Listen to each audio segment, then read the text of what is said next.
Père, j'ai péché contre le ciel et envers toi.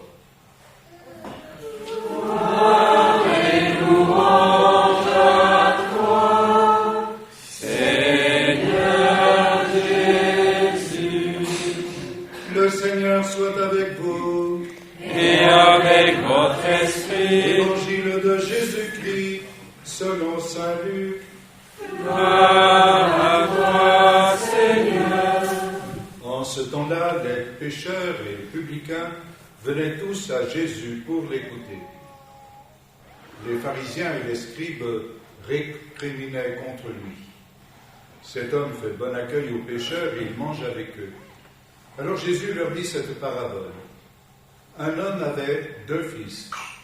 Le plus jeune dit à son père, « Père, donne-moi la part de fortune qui me revient. » Et le père leur partagea ses biens. Quelques jours après, le plus jeune rassembla tout ce qu'il avait et partit pour un pays lointain où il dilapida sa fortune en menant une vie de désordre. Il avait tout dépensé quand une grande famine survint dans ce pays, et il commença à se trouver dans le besoin. Il alla s'engager auprès d'un habitant de ce pays qu'il envoya dans ses champs garder ses porcs. Il aurait bien voulu se remplir le ventre avec les gousses que mangeaient les porcs, mais personne ne lui donnait rien. Alors il rentra en lui-même et se dit, « Combien d'ouvriers de mon père ont du pain en abondance, et moi ici je meurs de faim. Je me lèverai, j'irai vers mon père, et je lui dirai, « Père, j'ai péché contre le ciel et envers toi. Je ne suis plus digne d'être appelé ton fils. Traite-moi comme l'un de tes ouvriers. » Il se leva et s'en alla vers son père. Comme il était encore loin, son père l'aperçut et fut saisi de compassion. Il courut se jeter à son cou et le couvrit de baisers. Le fils lui dit, « Père, j'ai péché contre le ciel et envers toi, je ne suis plus digne d'être appelé ton fils. » Mais le père dit à ses serviteurs, « Vite, apportez le plus beau vêtement pour l'habiller. Mettez-lui une bague au doigt et des sandales aux pieds. Allez chercher le veau gras, tuez-le, mangeons, festoyons, car mon fils que voilà était mort. Et il est revenu à la vie. Il était perdu, et il est retrouvé. » Et ils commencèrent à festoyer. Or, le fils aîné qui était au champ revint, et quand il fut près de la maison, il entendit la musique et les danses. Appelant un des serviteurs, il s'informa de ce qui se passait. Celui-ci répondit, « Ton frère est arrivé, et ton père a tué le veau gras parce qu'il a retrouvé ton frère en bonne santé. » Alors le fils aîné se mit en colère, et il refusait d'entrer. Son père sortit le supplier, mais il répliqua à son père, « Il y a tant d'années que je suis à ton service, sans avoir jamais transgressé tes ordres, et jamais tu ne m'as donné un chevreau pour festoyer avec mes amis. Mais quand ton fils que voilà est revenu, après avoir dévoré ton bien avec des prostituées, tu as fait tuer pour lui le veau gras. » Le père répondit, « Toi, mon enfant, tu es toujours avec moi, et tout ce qui est à moi est à toi. Il fallait festoyer, se réjouir, car ton frère que voilà était mort, et il est revenu à la vie. Il était perdu, et il est retrouvé. » Acclamons la parole de Dieu. Louange à toi, Seigneur Jésus.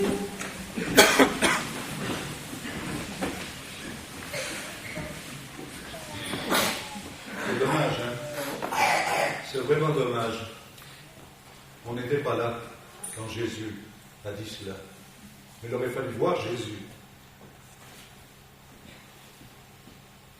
Vous croyez qu'il a dit cela comme je l'ai dit? Si mal? Pour Jésus, c'était révéler qui il était et qui est son Père. Qui il était? Vrai Dieu et vrai homme, comme nous le proclamons dans l'Écriture. Vrai homme d'abord, parce que c'est avec un cœur d'homme qu'il parle, et il parle à des hommes qui sont là devant lui. Il y avait peut-être quelques femmes, mais enfin c'était surtout des hommes. Et ça, les pharisiens, les scribes, les pécheurs. Il s'adresse surtout aux pharisiens et aux scribes. Les pécheurs sont là, bien sûr, mais c'est à eux qu'il s'adresse en premier lieu. Vrai homme, parce que justement, il va parler avec des paroles humaines, des réalités humaines. Mais à travers ces réalités humaines, cette parabole, eh bien, elle va révéler le cœur de Dieu, le cœur du Père. Le mot Père revient plusieurs fois, mais ce n'est pas le mot Père comme nous disons, mais c'est le mot Abba, papa, mon petit papa chéri, mon très cher papa. Et alors évidemment, c'est très choquant de voir ce qui se passe de notre côté. Nous sommes du côté des pécheurs. Un homme avait 2 fils. C'est pas un fils unique, c'est 2 fils. 2 ou plus, de quoi avoir un amour fraternel. Parce que pour le Père, ses enfants, 1, 2 ou plus, ce sont toujours ses fils, quoi qu'il arrive.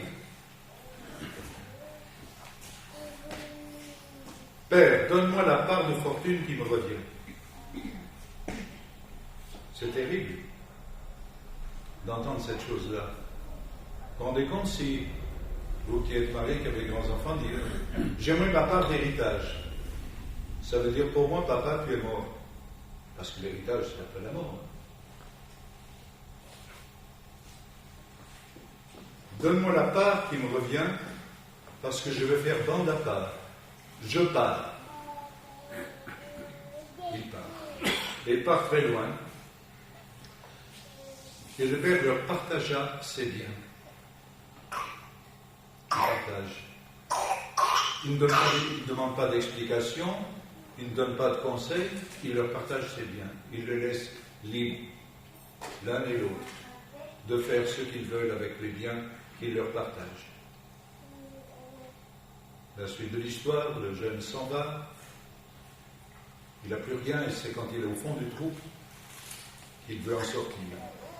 Et alors c'est très beau parce que ce qu'emploie, le verbe qu'emploie Saint-Luc, c'est ce même qui emploiera pour la résurrection.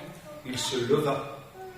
Il se leva. Donc c'est une espèce de résurrection quand tout d'un coup on se rend compte et puis on dit là, il faut que j'en sorte. On reprend la bonne direction.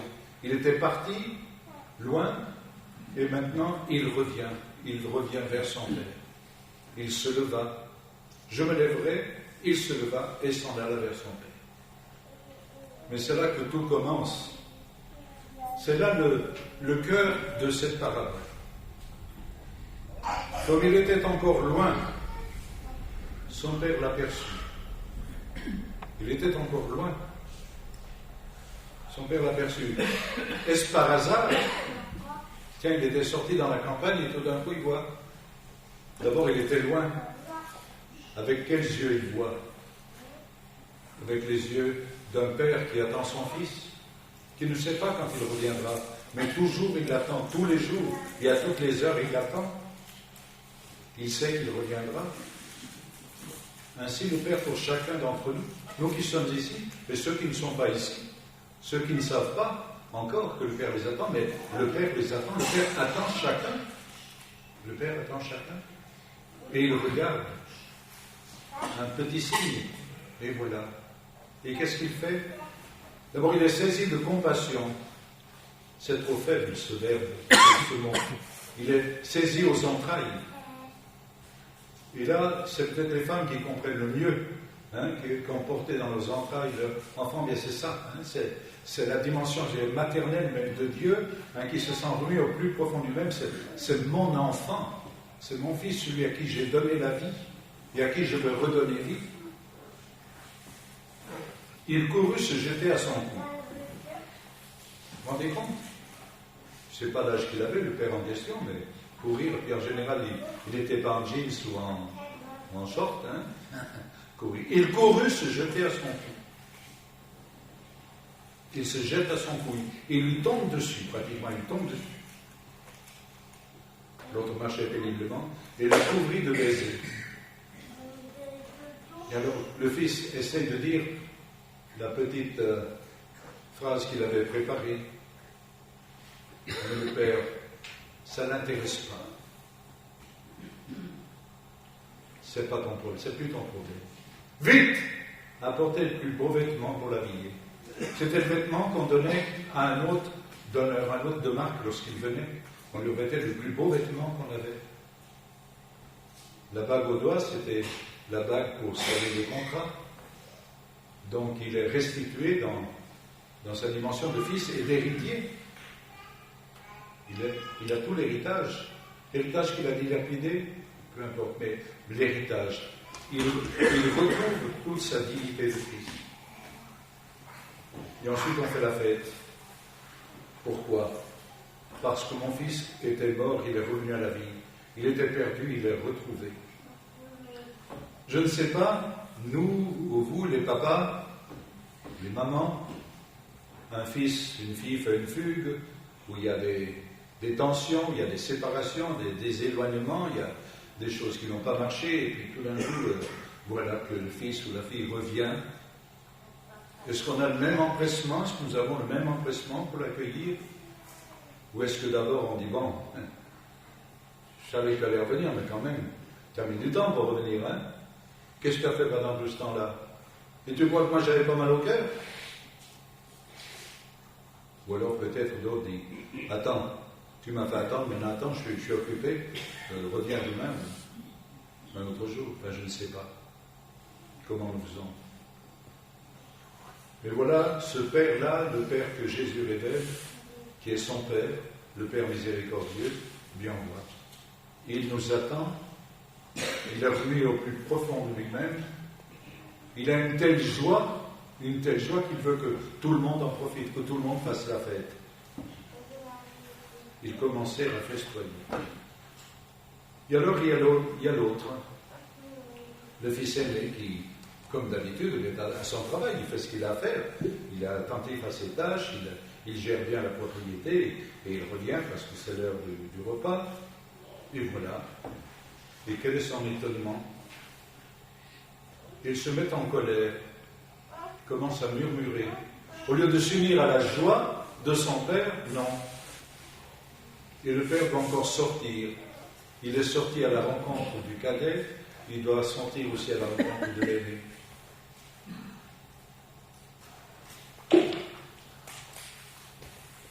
Ton fils que voilà, ton frère que voilà. Si c'est mon fils, c'est aussi ton frère. Quel qu'il soit, quoi qu'il ait fait, il est resté mon fils, je le considère comme mon fils, et donc il reste ton frère, considère-le comme ton frère. Il fallait festoyer, se réjouir. Ton frère, que voilà, était mort, il est revenu à la vie. Il était perdu, il est retrouvé. Alors cette parabole nous invite justement à écouter Jésus, à le regarder. C'est Jésus qui, chaque jour, nous accueille, c'est Jésus avec lequel nous marchons, nous allons vers la Pâque et nous verrons le prix qu'il a payé justement pour que nous puissions, nous aussi, nous lever et aller vers notre Père et être réconciliés, que le Père puisse vraiment nous recevoir comme ses fils. Déjà, les autres lectures nous l'ont dit, Saint Paul nous l'a dit en écrivant aux Corinthiens, quelqu'un dans le Christ, il a une créature nouvelle. Le monde ancien, ça n'est allé, on oublie le passé, un monde nouveau. Le Christ, Dieu dans le Christ réconciliait le monde avec lui, il n'a pas tenu compte des fautes, il a envoyé des ambassadeurs de la réconciliation. C'est bien un des ministères les plus importants du prêtre. Le prêtre est ambassadeur de la réconciliation, ambassadeur de la joie, ambassadeur de la paix. Et c'est merveilleux en tout cas, chaque fois quand on a l'occasion de célébrer, et maintenant en carême encore, nous étions dans une paroisse hier, le fait d'accueillir, mais c'est toujours une joie immense de pouvoir être ces instruments. Nous sommes aussi pécheurs, mais être instruments de la joie, de la miséricorde du Père et redonner la joie. Et on voit que la joie renaît chez les enfants, voilà, la joie. Nous sommes les ambassadeurs.